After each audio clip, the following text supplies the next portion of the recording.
Jeff Davis, tell me, when did you first get interested in gymnastics? It was when I went to secondary school. I actually chose the secondary school because it had a top gymnastics club and a top gymnastics coach.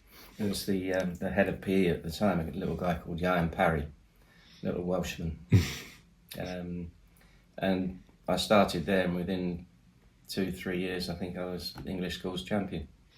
So what would a week of training, what was training like? In those days, we used to train every lunchtime. We used to go and sort of get our lunch and maybe 2 peas and chuck the rest away and get down the gym. And then we would do I think it was 2 evenings a week, a Tuesday and a Thursday, in a school in Hounslow. And that was with Jan as well.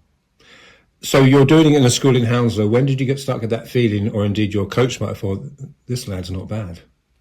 I mean, he always says, like, from the moment I walked through the door, you could see that there was something. But the problem is, like with any sport, you can have all the talent in the world, but if you don't have the right mentality, you don't get there.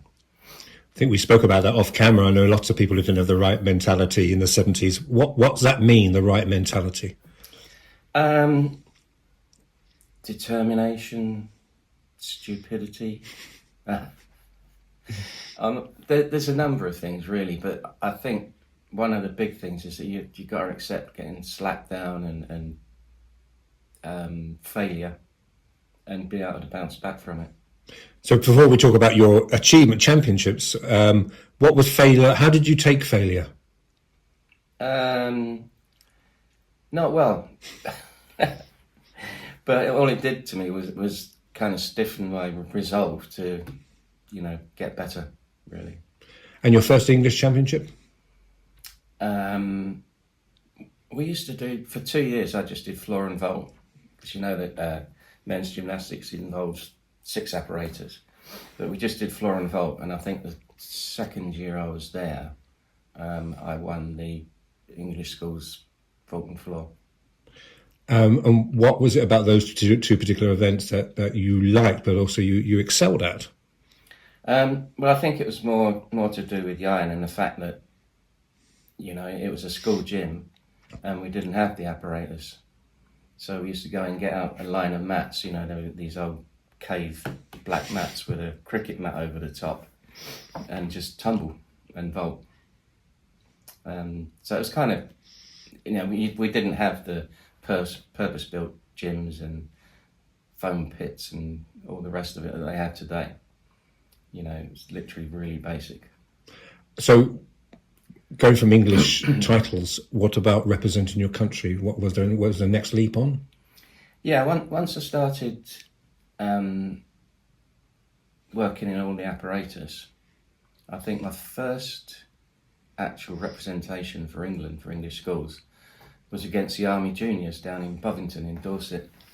And I always remember because the high bar was a bit thick and the national coach was scared to death standing under the bar because my fingers didn't meet round the bar.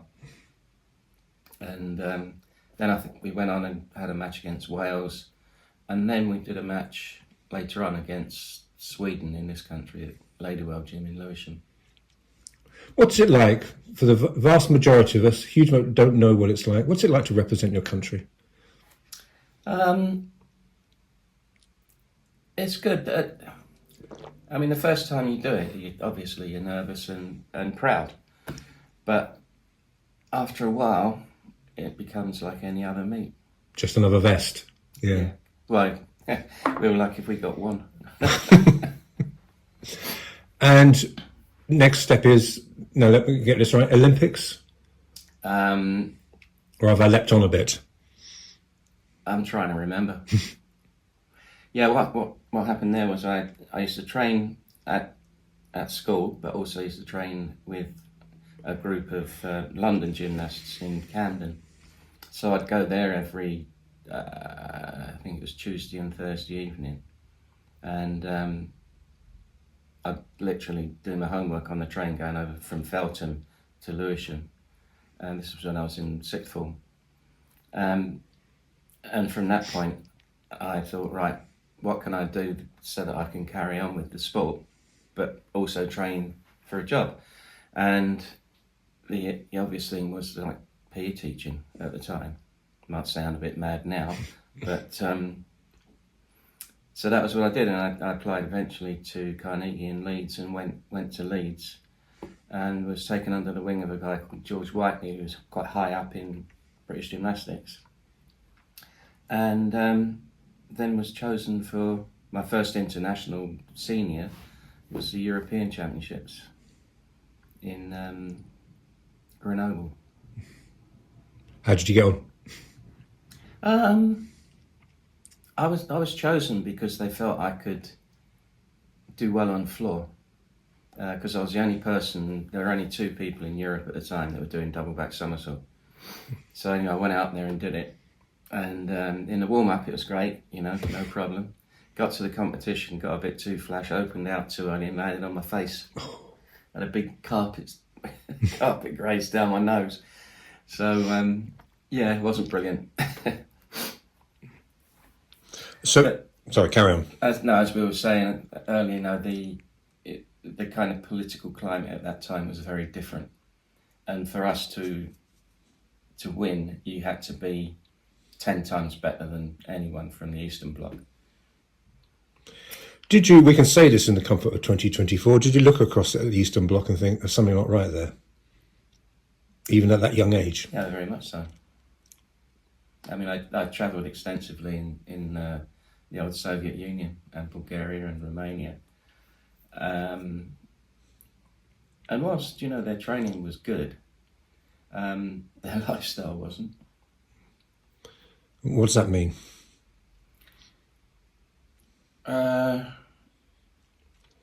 They had very little, their clothes and everything else. They used to come around and try to trade for jeans and Western shoes and you name it. They couldn't get anything. I remember going to a major department store in Moscow called GUM, and all it was like a market, but there was nothing in there. And there'd be massive queues every morning outside it. And the whole thing was just very depressing. Mm. Did you get to speak to Eastern European athletes? We did, but they were very wary because, there was always a KGB man in the delegation and keeping an eye on them. Mm. But what they used to do was they'd bring about 5 bottles of vodka in their suitcases and invite us up to their room at night. And that was kind of how we got, talking to them most. So Olympics, talk us through this. Talk us to which was the first one. I went to watch Munich, which was an interesting experience because I ended up actually staying in the Olympic Village. The team manager managed to get me a place in there because all the others that I'd been with had gone home and I wanted to stay. And the first day that we were in there, we went out to on a trip to a place called Neuschwanstein, the fairy tale castle in the Alps.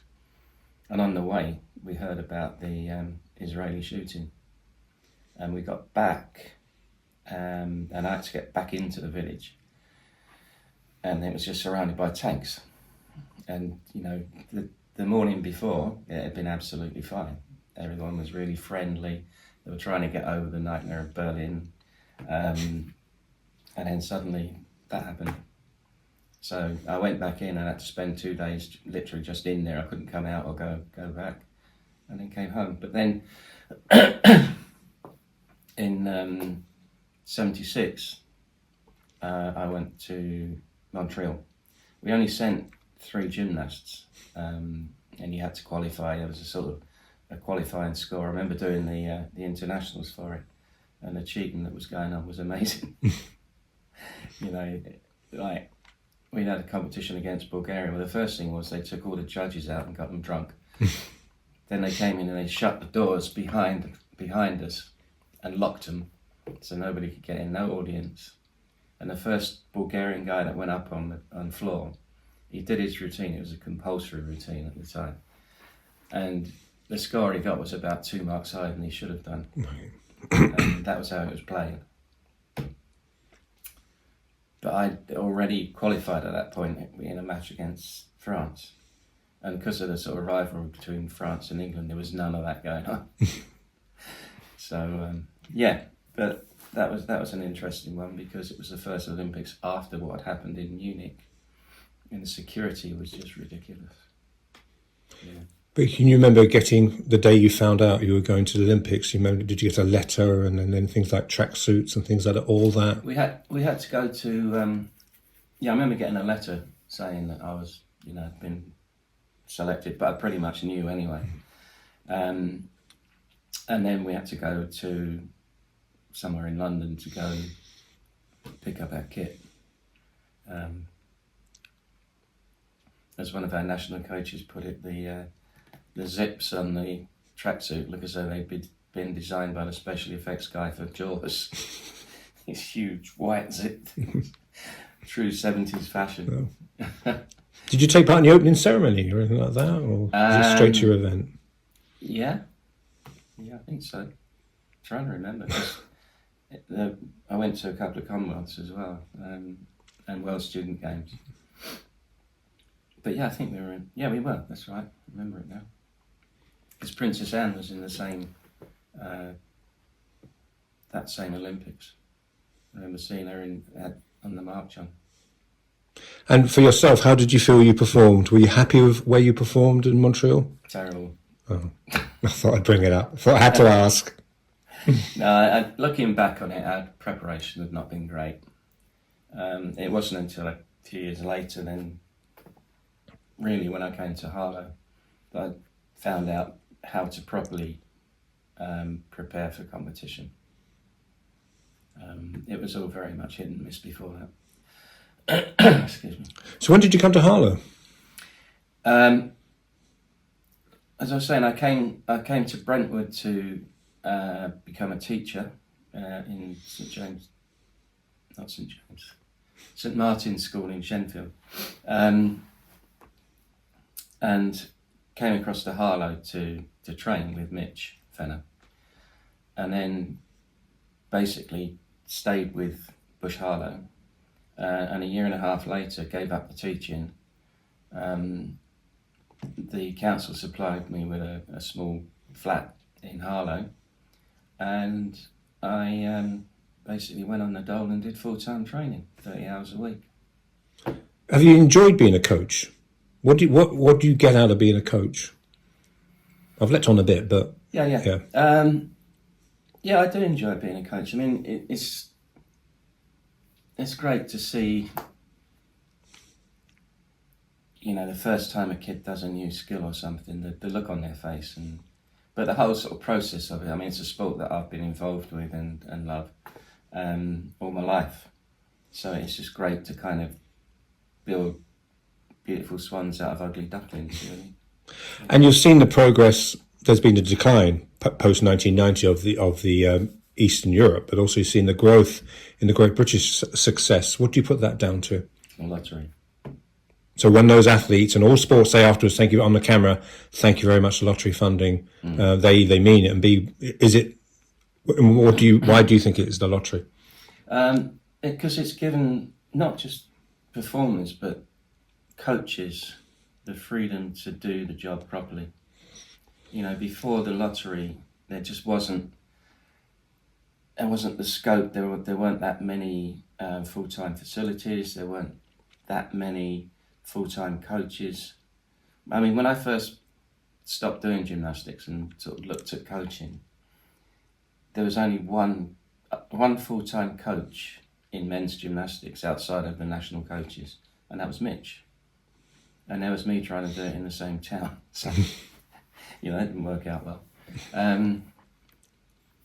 But when you look at the support that the gymnasts get, and all the athletes, and that's purely down to the funding. It's just a massive game changer. So you have your gymnastics club, trains at the Leisure Zone. How are they getting on? It's good. I mean, we only deal with young kids, and we only sort of really train them up to a certain level because, I mean, we only do 7 hours a week, and most of the kids only do 1 hour. We've got one group that do 2 hours. Perhaps we'll expand on that in the future. We'll have to see. It's a lot of work, as you can see around here. My wife's the secretary of the club, and that's almost a full-time job.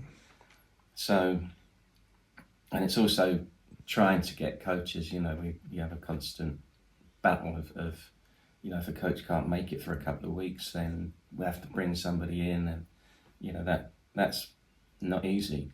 But the club itself is doing well. We've got waiting lists on every group. It takes time, but I'm starting to see some real improvement in the kids, which is nice. Can we just go back a bit now? After gymnastics, you developed a career, how do we say, in front of the camera? Yeah. I remember having a meeting with a guy at Harlow Sports Centre called George Torbertson. I don't know if you remember him. Yeah. And Mitch, and sort of say, well, what should I do? I've got a certain reputation in gymnastics, but at the time gymnastics was a very small fry sport. And he said, well, what you should do is try and cash in on what you can do rather than what your name is. So I thought about that, and the national coach at the time, or one of the national coaches, had contacts in the film and TV industry.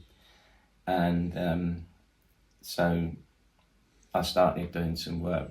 I think the first thing I ever did was a high diving thing for an ABC video.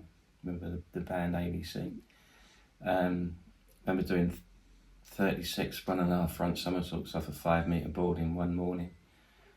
My chest was red raw. And then kind of built from there. I did a lot of pop videos. I worked with English National Opera for 5 years, doing on-stage stuff, anything from tumbling to fights. I had to teach one of the singers how to fall off the back of the stage safely. And while I was doing that, I worked on a thing called The Wild Boys, which was Duran Duran video, and met up with a stunt coordinator. And we had a chat, and he said, well, why don't you go into stunts? And I said, well, it's not really what I do, I'm a gymnast, I don't jump off things and set myself alight. So he said, well, you can choose your work, you don't have to do it. Anyway, we discussed it further, and I ended up having to do all the training for it. It took me 2.5 years, and eventually got onto the stunt register. And there I was, setting myself alight and chucking myself off buildings, basically. Can you name a few more films that you've been in on TV series?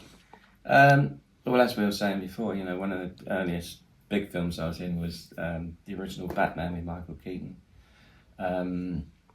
I did Saving Private Ryan, 2 Bond films, GoldenEye and The World's Not Enough. But at the time I was working a lot on London's Burning, and there was a guy on there who was a stunt coordinator, a guy called Alf Joint, who's an absolute legend in the industry, and he sort of became my mentor, really, in the industry. And it kind of went on from there, really. He's still doing it? Yeah. So how, with due respect, how do you keep yourself in shape? Do you have a regime about, of flexibility, of training? Well, the thing is, what I do mostly now is I coordinate the stunts, so I kind of direct it. So effectively what I'm doing is working with a script and the director, interpreting how we're going to do the stuff, making sure that you've got the right personnel in place, and working with cameras to say, this is the best way to film it, as it were. Which is not, I still do some performing, but it hurts too much now. But you still enjoy your life in gymnastics. When you go to the coaching sessions, every time you get out of the car, go into the training centre, you think, I just still love this. Yeah, I still enjoy it. Up until, just before COVID, I was working at a club that we started in Basildon called South Essex Gymnastics. Is that where Max Whitlock comes from? Yeah, well, I was working with Max at the time. When his personal coach, I used to coach. He came to our club when he was about 17, and I worked with him for the last few years of his career, but also kind of mentored him in terms of coaching. I like to think so anyway. And then continued working with him, Scott Han, his name is, and with all the senior boys at South Essex. And out of that, there was probably 6 or 8 national team members. So, and then I used to come from that, like teaching massive skills, and Max's pommel routine to teaching a forward roll to a 5-year-old. But you think, is the future bright for gymnastics in this country? Oh, definitely, yeah. I mean, even looking at the last Olympics, where I think we were slightly unlucky, but there's still a massive depth of talent, and the thing is that we've got some really great young, talented coaches, and that's what it rests on. The coaches are the main pin of it all.